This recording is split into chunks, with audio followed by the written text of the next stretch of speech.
أعوذ بالله من الشيطان الرجيم.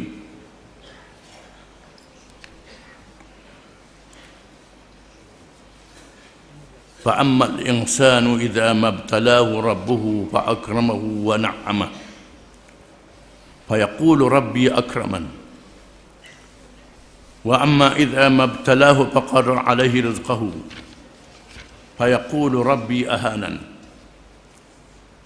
كلا بل لا تكرمون اليتيم ولا تحاضون على طعام المسكين وتأكلون التراث أكلا لما وتحبون المال حبا جما.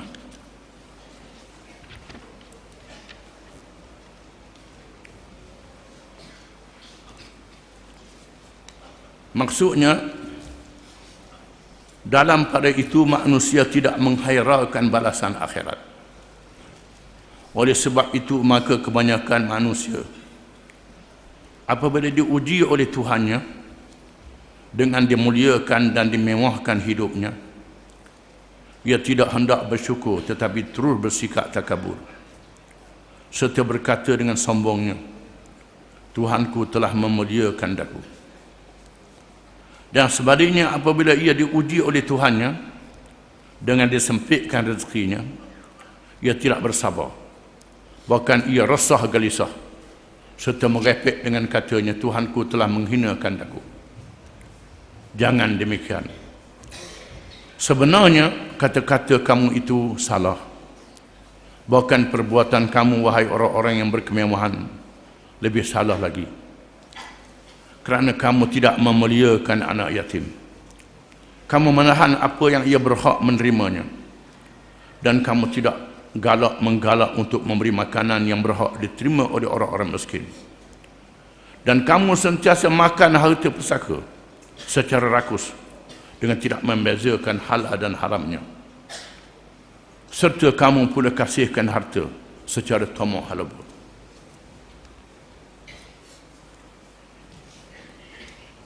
Setelah Allah menceritakan dalam ayat-ayat yang terdahulu kaum Ad, kaum Samud, kaum Fir'aun yang kaya raya, berbangga dengan kekuasaan, berbangga dengan projek pembangunan yang sangat hebat. Kaum Ad dengan bangunan yang mencakar langit.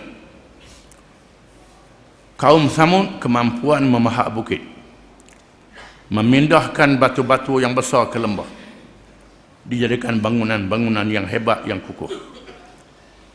Kaum Fir'aun bukan saja punya bangunan, mereka juga punya bala tentera yang ramai, lalu bertindak melakukan apa sahaja. Semua kaum-kaum ini melakukan kejahatan di atas muka bumi Allah, tidak bersyukur di atas nikmat Allah, dan Allah membinasakan mereka sekaligus dengan cara yang tidak boleh ditahan oleh bala tentera, tak boleh ditahan oleh bangunan yang tinggi, bangunan yang kukuh. Itulah kekuasaan Allah.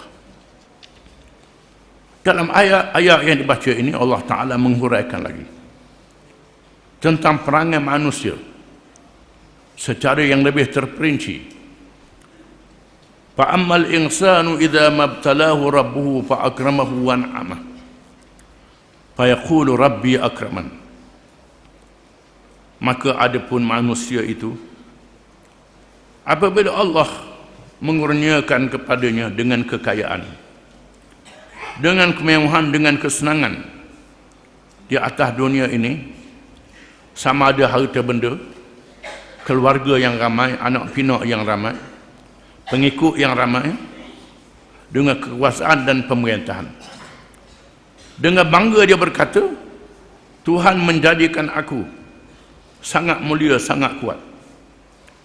Tuhan jadikan aku sangat mulia, sangat kuat. lupa untuk bersyukur kepada Allah Subhanahu wa taala. Tidak menyadari bahawa semua kesenangan, kemewahan ini adalah ujian daripada Allah Taala, supaya Allah Taala mencukuri nikmatnya, mencukuri kurnianya. Dan nikmat itu adalah satu amanah, bukan satu kebanggaan. Tiba-tiba dia dia megah, dia bangga dengan nikmat yang Tuhan beri. Itu perangai manusia. Berbeza dengan orang-orang yang saleh, Rasul-Rasul alaihi wassalatu wassalam, yang Tuhan sebut dalam Quran. Nabi Sulaiman alaihi salam yang diberi kekuasaan memerintah dunia, menakluk dunia, mempunyai bala tentera manusia, jin, binatang, burung yang terbang di udara, boleh mengarahkan manusia dan jin, membuat kota, membuat istana-istana yang besar. Apa kata Nabi Sulaiman? Hadza min fadli rabbi liyabluwani a'ashku an akfur.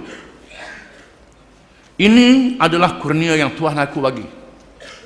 Tuhan aku bagi pada aku untuk menguji aku, supaya aku ni syukur pada Allah ataupun kufur terhadap nikmat Allah. Itu ucapan Nabi Sulaiman alaihi salam.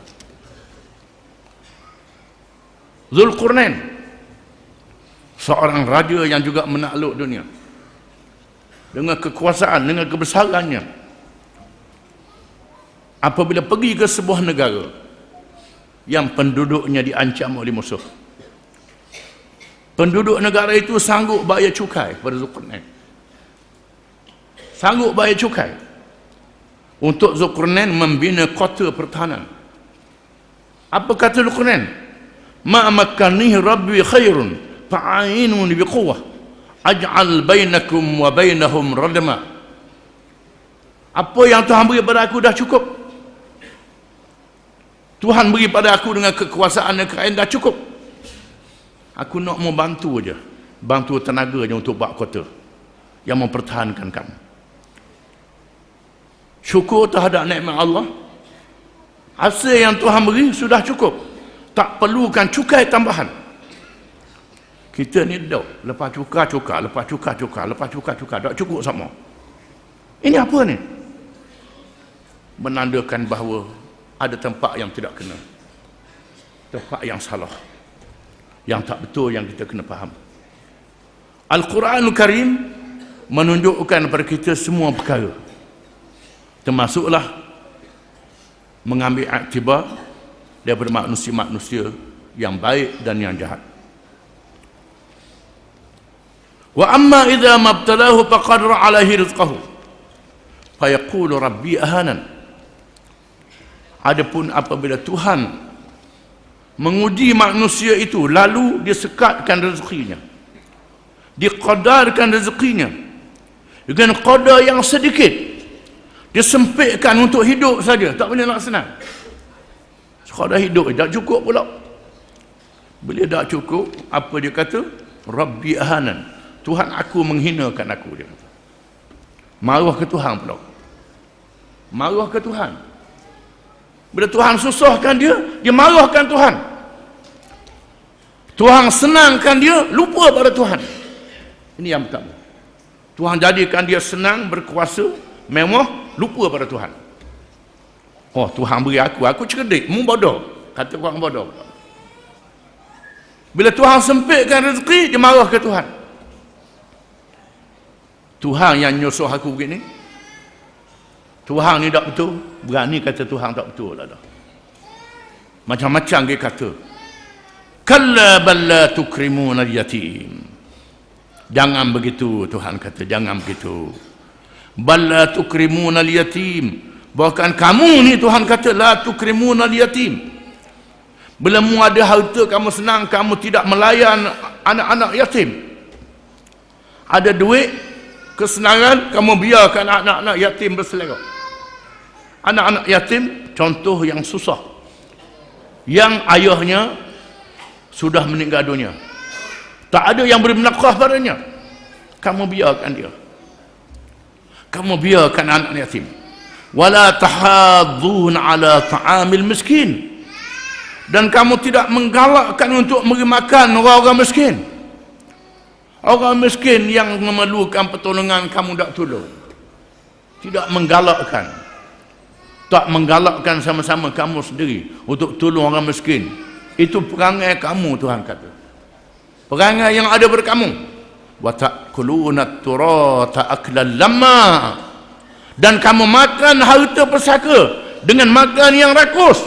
Kalau boleh nak sebanyak-banyaknya harta pusaka tu, sudah ada hukum faraid, lawan faraid pula, lawan faraid, cari halah nak dapat sebanyak-banyaknya, berlawan sama-sama keluarga sendiri. Kerana apa?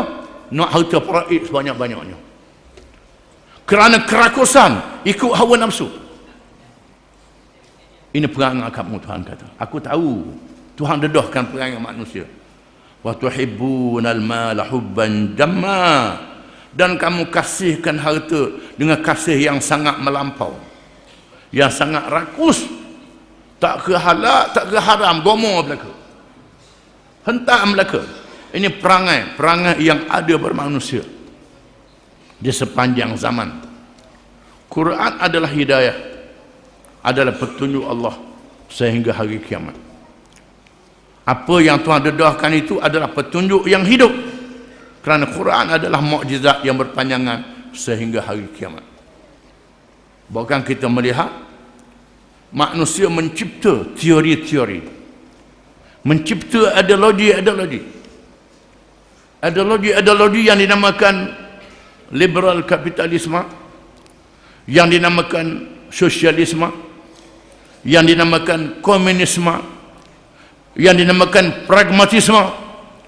Semua ideologi ini Tuhan dia kebendaan, Tuhannya kebendaan. Liberal kapitalisme berpihak pada orang kaya, zalim terhadap orang miskin. Sosialisme, komunisme kononnya berpihak pada orang miskin, zalim pada orang kaya. Ini dia. Pragmatisme pula, gomo belaka kiri kanan. Ini pragmatisme, gomo belaka kiri kanan. Mana yang dapat manfaat, sama ada cara komunis, sosialis ataupun liberal kapitalis. Semuanya bertuhankan kebendaan, menjadi berhala baru bermanusia. Berhala baru yang disembah, yang dipuja, kononnya di atas nama untuk membela masyarakat, tanpa akhlak, tanpa perhitungan halal dan haram, tanpa memelihara roh dan akal yang ada pada diri manusia. Islam adalah ajaran Allah yang mengawal kehidupan manusia, mengawal akal mereka, mengawal roh mereka, mengawal jasad mereka, dan mengawal pembahagian harta sesama manusia. Allah Ta'ala yang maha mengetahui, Allah Ta'ala yang mengatur dengan cara yang lebih bijak. Kita kena terimalah Islam ini. Wallahu a'lam.